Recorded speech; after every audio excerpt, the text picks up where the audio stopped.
தாவேகா எம்எல்ஏக்களை பேரம் பேசி ஆட்சிக்கு எதிராக வாக்களிக்க வைக்க நடைபெற்ற சம்பவம் கடும் அதிர்வலைகளை உண்டாக்கியிருக்கும் நிலையில் அரசியல் திருப்பு முனையாக அடுத்த விஷயம் ஒன்று இப்போது பரவலாக பேசப்பட்டு வருகிறது. அதில் தமிழக அரசியலில் மீண்டும் பரபரப்பை ஏற்படுத்தும் தகவல்கள் வெளியாகி வருகின்றன.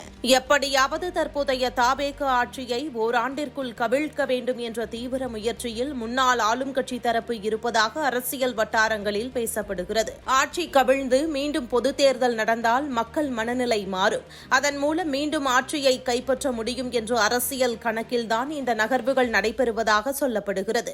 இந்த விவகாரத்திற்கு முக்கிய காரணம் தற்போதைய தமிழக வெற்றிக் கழக அரசு தனி பெரும்பான்மையுடன் அமைந்த அரசு அல்ல என்பதுதான்.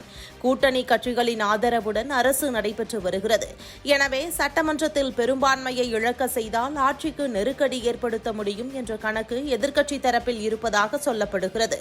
அதிலும் தாவேகாவின் குறைந்தது 20 சட்டமன்ற உறுப்பினர்களை தங்கள் பக்கம் இழுக்க முடிந்தால் அரசியல் சமநிலையை மாற்றிவிடலாம் என்ற திட்டம் இருப்பதாக தகவல்கள் வெளியாகியுள்ளன. அதே நேரத்தில் தற்போது தாவேகா கூட்டணியில் இருக்கும் சில கட்சிகள் மீண்டும் தங்கள் அணிக்கு திரும்பும் என்ற நம்பிக்கையும் முன்னாள் ஆளும் கட்சி தரப்பில் இருப்பதாக அரசியல் வட்டாரங்கள் கூறுகின்றன. இந்த இலக்கை அடைவதற்காக முன்னாள் அமைச்சர்களுக்கு தனித்தனியாக பொறுப்புகள் வழங்கப்பட்டிருப்பதாகவும் ஒவ்வொருவரும் குறைந்தது 300 கோடி ரூபாய் வரை அரசியல் நடவடிக்கைகளுக்காக செலவிட தயாராக இருக்க வேண்டும் என்றும் அறிவுறுத்தப்பட்டிருப்பதாகவும் பரபரப்பான தகவல்கள் பரவி வருகின்றன.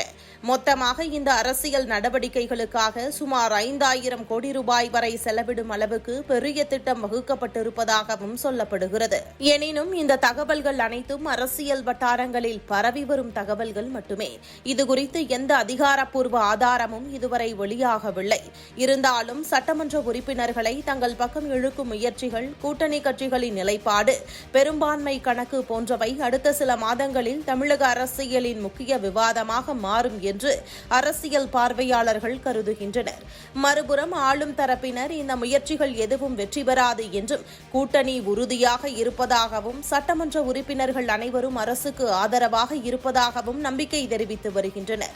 இதனால் இந்த தகவல்கள் வெறும் அரசியல் யூகங்களாகவே முடிவடைகிறதா அல்லது தமிழக அரசியலில் உண்மையிலேயே பெரிய மாற்றத்திற்கான முன்னோட்டமாக மாறுகிறதா என்பது வரவிருக்கும் நாட்களில்தான் தெரியவரும். அதே நேரத்தில் தொடர்ந்து தாவேகா கட்சியை சேர்ந்த சட்டமன்ற உறுப்பினர்களுக்கும் அவர்களுக்கு நெருக்கமானவர்கள் மூலம் மாறி மாறி பேரத்திற்கு போன் கால் சென்று கொண்டிருப்பதும், இதுகுறித்த ஆடியோ ஒன்று உளவுத்துறை மூலம் ஆளும் தலைமைக்கு சென்றதும் தான் இனியும் இந்த விஷயத்தில் தாமதிக்க கூடாது என முழுமையாக களத்தில் இறங்கி இருக்கிறதாம் தாவேகா அரசு என்கின்றனர் விவரமறிந்தவர்கள்.